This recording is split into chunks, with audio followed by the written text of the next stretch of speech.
Hi friends, good morning. எல்லோரும் எப்படி இருக்கீங்க? 23 ஹவர்ஸ் ஃபாஸ்டிங்கில் டே 5ஓட வீடியோ தாங்க பார்க்க போகிறோம். நான் இருக்கிறது 23 ஹவர்ஸ் ஃபாஸ்டிங், 1 ஹவர் ஈட்டிங் விண்டுங்க. இந்த டைமிங் பார்த்தீங்கன்னா ஈவினிங் 3 o'clockலேருந்து 4 o'clock நான் முடிச்சிடுவேன். ஈவினிங் 3 o'clock போல் ஃபர்ஸ்ட்டு ட்ரிங்காக என்னோடய ஃபாஸ்டிங்கை பிரேக் பண்ணேன். எனக்கு மோர் குடிக்கிறது ரொம்ப ஈஸியாகவும் இருக்குது, என்னோடய ஸ்டமக் ரொம்ப நல்லாவும் இருக்குது, ரிலாக்ஸாக ஃபீல் பண்ணுற மாதிரி மோர் குடிக்கும்போது. அதனால் டெய்லி இப்போ மோர் தான் எடுத்துகிட்ருக்கேன். அதுக்கப்புறம் பார்த்திங்கன்னா ஃப்ரைடே ஸ்பெஷலாக சிக்கன் பிரியாணி தான் பண்ணியிருந்தேன். சிக்கன் பிரியாணி கம்மியான ஆயில் சேர்த்து தான் பண்ணியிருப்பேன்.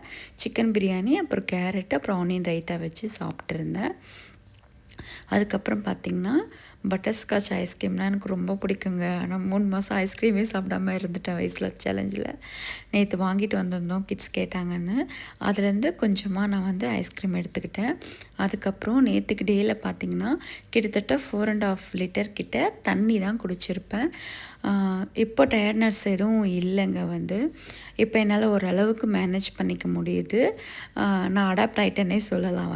ஓகேவாக தான் இருக்குது.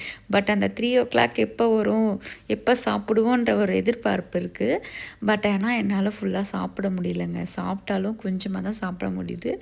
எனக்கு பசி அந்த அளவுக்கு கண்ட்ரோல் ஆகிடுச்சா என்னன்னு தெரியல.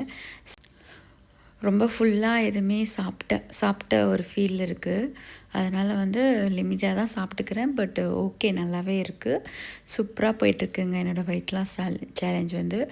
இந்த வெயிட் லாஸ் இந்த சேலஞ்ச் யார் எடுக்கலாம், யார் எடுக்கக்கூடாதுன்னு டீட்டெயில்ஸ் வீடியோவாக கொடுத்துருக்கேன். அந்த வீடியோ லிங்க் நான் கீழே தரேன். நீங்கள் உங்களுக்கு வேணும்னா செக் பண்ணி பாருங்கள். 23 ஹவர்ஸ் ஃபாஸ்டிங் யார் இருக்கலாம், இருக்கக்கூடாதுன்றது டீட்டெயில்டு வீடியோவாக கொடுத்துருக்கேன். இந்த வீடியோவில் உங்களுக்கு ஏதாச்சும் டவுட் இருந்தால் எனக்கு கமெண்ட் பண்ணுங்கள். ஒரு கமெண்ட்டுக்கும் நான் ரிப்ளை பண்ணிட்டு தான் இருக்கேன்.